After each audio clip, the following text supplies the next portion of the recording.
আপনি লাস্ট কবে স্নান করলেন? রিসেন্টলি। রিসেন্টলি মানে কবে? রিসেন্টলি মানে পরশু দিন যা গেল তার 3 দিন আগে। আচ্ছা, আপনি কি এটা মনে করেন যে প্রত্যেক দিন স্নান করা উচিত নয়? অবভিয়াসলি এটা উচিত নয়, এটা আমার কথা নয়। একটা খুব বড় ইনস্টিটিউটে একটা রিসার্চ হয়েছিল, ইনস্টিটিউটের নামটা যদি বলেন। International institute of unnecessary research. ওদের তরফ থেকে যেটা বলা হচ্ছে যে প্রত্যেকদিন স্নান করলে চামড়া ক্ষয়ে যেতে পারে। তো এইভাবে চামড়া ক্ষইতে থাকলে একসময় মানুষ বিলুপ্তপ্রায় প্রাণীতে পরিণত হবে। তাই সপ্তাহে একদিন স্নান করা উচিত। দেখুন, আরেকটা রিসার্চ হয়েছিল খুব বড় একটা ইউনিভার্সিটিতে, ইউনিভার্সিটির নামটা? International institute of WhatsApp university, যেখানকার একজন বিজ্ঞানী বলেছেন যে মানুষের শরীরে কিছু ন্যাচারাল তেল আছে যেটা স্নান করলে ধুয়ে যাচ্ছে, তাই শরীর শুকনো হয়ে যাচ্ছে।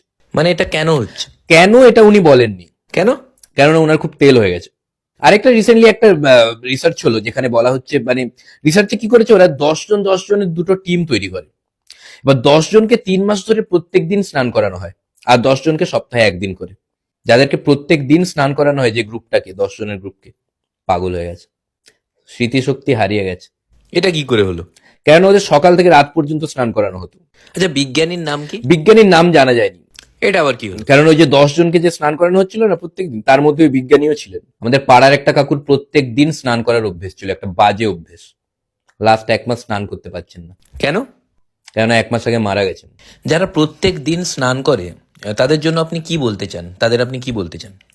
অ্যাকচুয়ালি তাদের জন্য আমার খুব খারাপ লাগে, মানে ওরা যেভাবে স্নানটাকে একটা নেশাতে পরিণত করেছে, যেভাবে একটা নেশায় ডুবে গেছে, একটা বাজে অভ্যেসে পরিণত করেছে, মানে ওরা ওই অ্যাডিকশন থেকে বেরিয়ে আসতে পারছে না। আমি কোথাও না কোথাও মনে করি যে মানে ওদের কাজ নেই বলে ওরা স্নান করছে, কাজ নেই, চলো স্নান করে নি। আপনি অ্যাকচুয়ালি কোন সময়টা স্নান করেন? যখন কোনো রিলেটিভের বাড়ি যেতে হয় তার আগে স্নান করি। রিলেটিভের বাড়ি কখন যান? আমি যাই না।